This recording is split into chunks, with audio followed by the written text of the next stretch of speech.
Hi, I hope we're streaming. I went to Facebook tonight to do our show, and everything was different, and I couldn't figure out how to get it to even stream.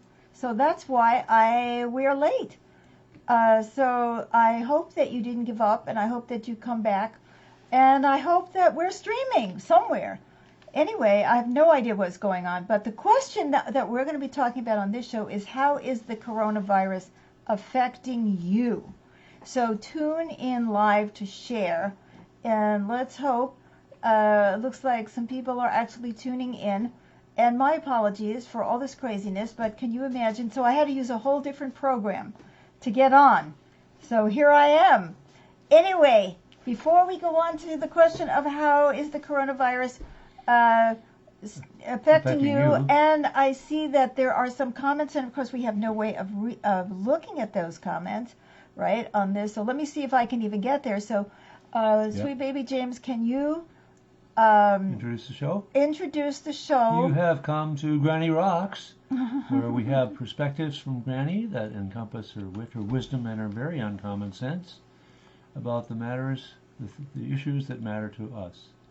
And tonight, she's announced that title, and I'm looking forward to hearing what she has to say. So, and what you have to say, thank God we got a message from Todd. He said, hi, Beth and James, and you are streaming. Yay. And we're seeing some comments here. So that's really good. And so you guys had better be, talking to me tonight, because I'm asking you how the coronavirus is affecting you. But first, I want to share something with you that you may find absolutely shocking. I found it shocking. It came to me on something called Medscape, which is this medical thing that I subscribe to. Well, listen to this. More than 100 million U.S. adults at risk for serious illness if affected by coronavirus. Did you get that? 100 million. 100 million. It says there are more than 100 million Americans are at higher risk with serious illness if they contract it. Now, it doesn't mean that everyone will, and this researcher was explaining it, that 105.5 million people in the U.S. are at high risk because of having problems, illnesses that they are dealing with. Now, according to the World Health Organization, most people who become infected won't develop symptoms or will recover quickly without needing treatment. But 41% of U.S. adults, that's 105.5 million, fall into the high-risk groups. Isn't this amazing? Now listen to this. The Centers for Disease Control and Prevention said as adults age 60 and older, and younger adults between 18 and 59 with cancer, heart disease, chronic obstructive pulmonary disease, or diabetes. Mm-hmm. And the problem is that Americans are sick. Now, I found that absolutely a shocking statistic. Don't you? Yeah, over 40% of the entire population. Isn't this horrible? So, and why could that be? Well, because we have a lousy healthcare system, that people can't afford to go to the doctor. They're not getting the right treatment. We have a healthcare system that relies too much on medication and not enough on, eating the right diets and all of that. And we live in such a stressful society that people are extremely prone to stress-related illnesses. And that's a lot of illness. That's it, I'm just choking on myself. Okay, so are you shocked? I'm shocked. Tell me that you're shocked too. It is very shocking. It is very shocking. So it looks like we have another comment in, it says we have another comment, but it's not showing up. So the two are just these two. I know that, so it's not showing up. So everything is going crazy tonight. But let's go on, and hopefully I'll see your comments, because I want you to talk about this topic, not just that topic, but the topic of how we're being impacted. So obviously we are part of the high-risk groups. Oh, here we go. Todd says, I am shocked too, and Larby said hello. Hello, Larby. So, doesn't that tell you that we need to change our society? Sure does. You know, people are so stressed out that they eat wrong, they're overworking, you know, they're stuffing themselves, they're taking drugs. I mean, it's appalling, isn't it? And that we're doing worse than so many other people in the world, right? Yeah. Okay. So having told you that, I want to start talking about how the coronavirus is impacting us and James and me. And then I want to hear from you too. So I'm going to go from the ridiculous to the sublime, right? Okay. No haircut. This is serious. Neither one of us. No. We are in the high-risk group just because we're old. Both in our mid-70s. We're both in our mid-70s. And I am in a higher risk category because I'm chronically ill. Mm-hmm. So, we can't go all the way into town an hour away to get a haircut. You know, in fact, they may even be closing the salons. I don't know. Well, of course, that's a tragedy, isn't it? No haircut. So, anyway, we love that. We love to laugh. But it's serious for the hair, you know. But anyway, we actually have texted our hairdresser and asked her if she could possibly come up here and cut our hair. So we'll see what happens, right?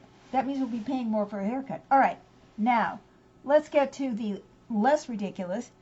I have just canceled 3 eye surgeries that were supposed to happen one was supposed to happen this morning.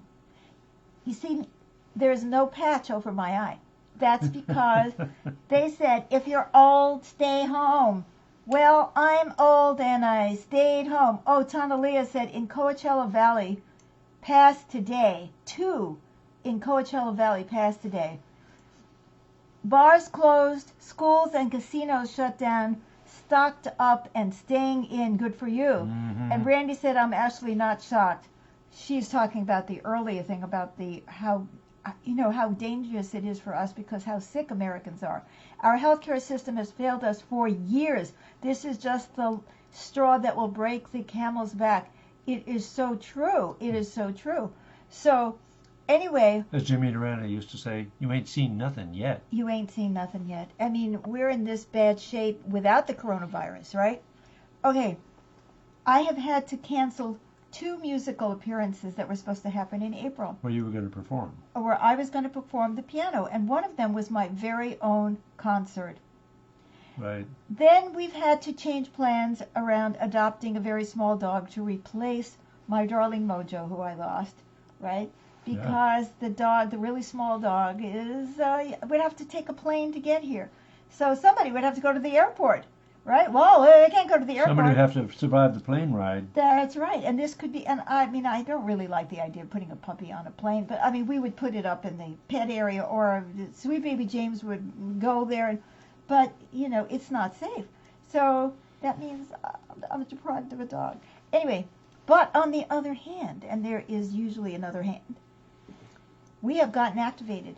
We have organized for Thursdays, for the next 6 Thursdays, a program called Spread Peace Around the Coronavirus.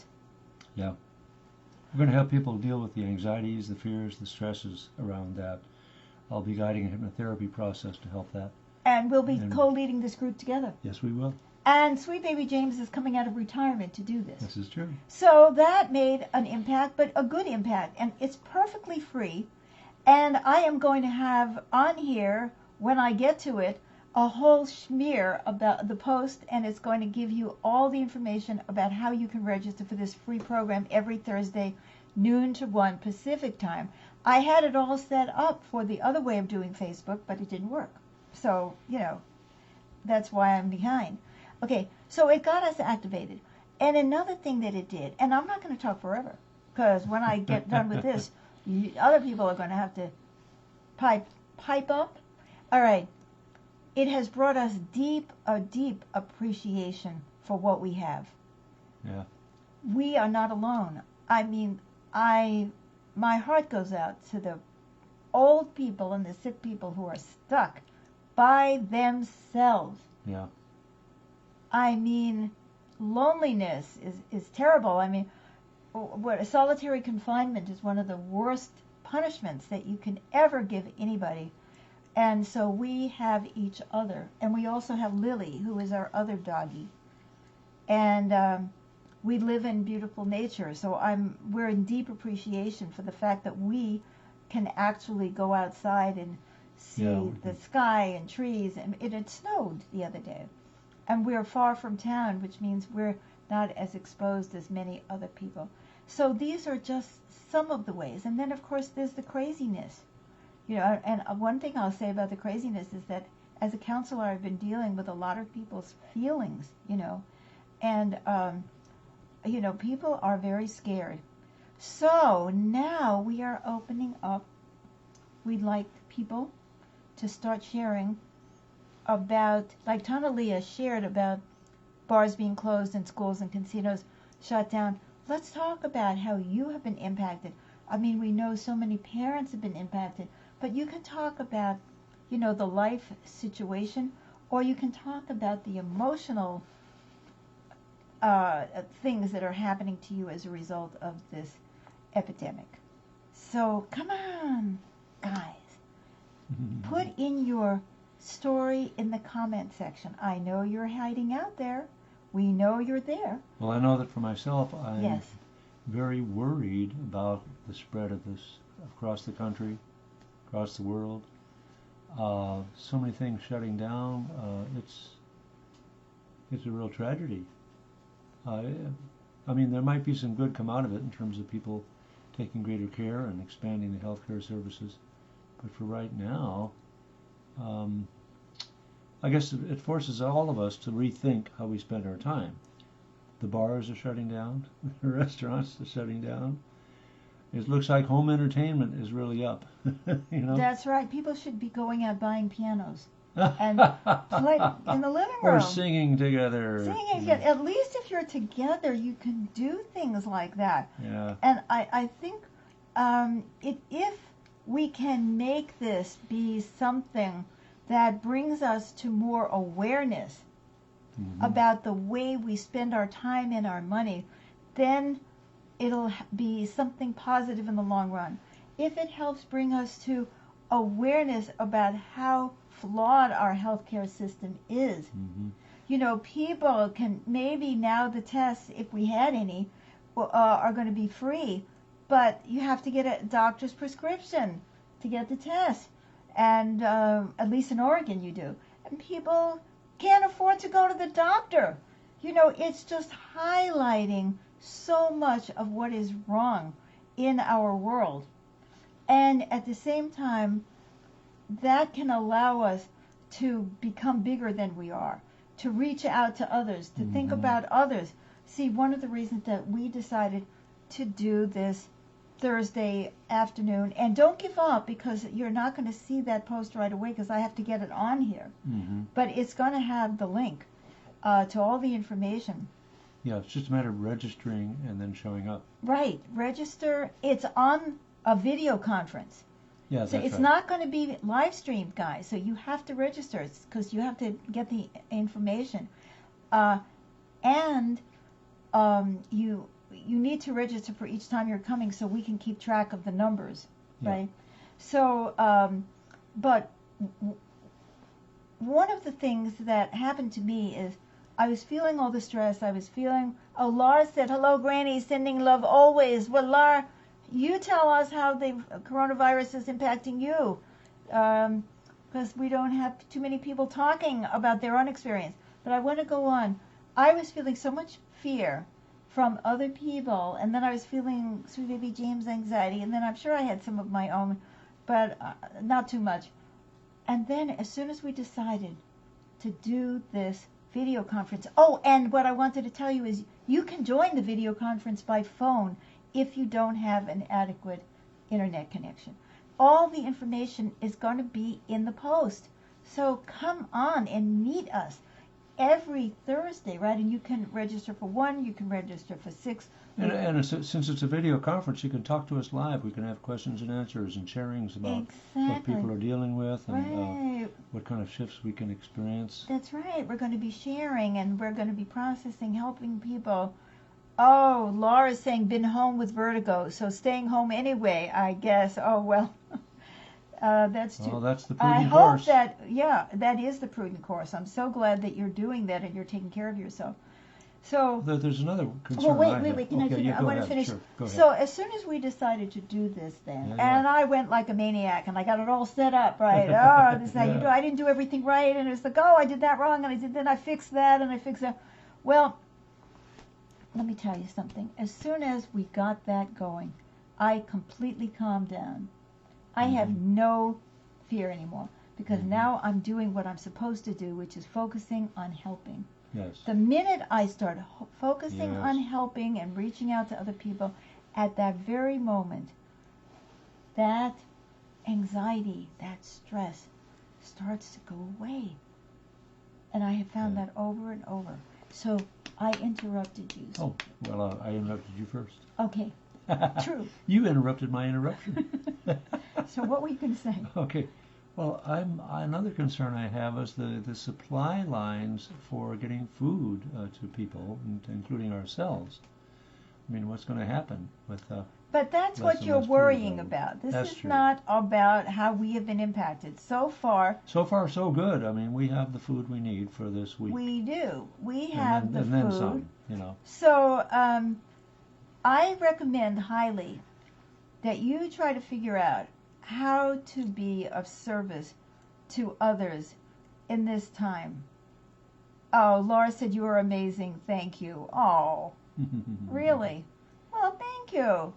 I really do recommend it because the minute we do, see, I have not been able to leave the house very much since 1983. So being housebound is like, what? That's same thing, same old, you know, yesterday, today, tomorrow, you know, it's all pretty much the same. But Laura, I won't be able to play that concert probably at the Unity Church in Eugene unless something miraculous happens. Unless they stream it, live stream it. Right, but we'll be there. We'll just have to postpone it. But I think that the focus on helping those who can't help themselves, worrying about people's loneliness, people calling people on the phone, you know, just think about maybe one thing that you can do to help others in the next day or two. See if that doesn't help you to feel better yourself. And I think that's basically all I want to say. Mondays and Wednesdays, 6:30. See, I managed to use up all the time. Mondays and Wednesdays, 6:30 p.m. Pacific time, right here. And then on Thursday night, I will be live streaming Dreams of Peace, improvisational piano. Remember, you don't have to go into a bar. You don't have to go into a crowded room. All you have to do is click on the internet. We do counseling. We do groups. We do... Laura said, but you give so much of yourself through these online events. Your compassion is so evident. Yes, I am calling and chatting with friends who live alone or who are older. Well, that is, bless you, honey. Yes. Bless you. And let's all keep thinking about that. Todd said, on the one hand, I feel blessed because Christine and I already work from home and one of our children is being homeschooled, right? Plus, we have each other and have very good relationships among us all. And thanks to you, meaning me, because I'm their counselor, we are looking at what we can offer during this time. On the other hand, I still feel fear coming and going. I also feel impacted about how it is affecting others. It is affecting others. Yes. I had an hour-long conversation with our yoga studio owner who is closing the studio till April 1st. She doesn't have a significant other, and one of her main supports is leading classes and hugs from friends. Oh, I know. Believe me, I know the pain of isolation. And we're all sort of scared about the money, too. I mean, some people are worse off than others. So I'm not trying to belittle any of the, you know, the things. But we can start thinking about the kind of world we want to create. And I invite you, please come to our Thursday noon Pacific time free video conference. Yes. And we can help each other get through this. Let's deal with our fears together. Yes. So, I think I should shut up now. Love you. Mwah, mwah, mwah. Thank you for sharing. Thank you all for coming.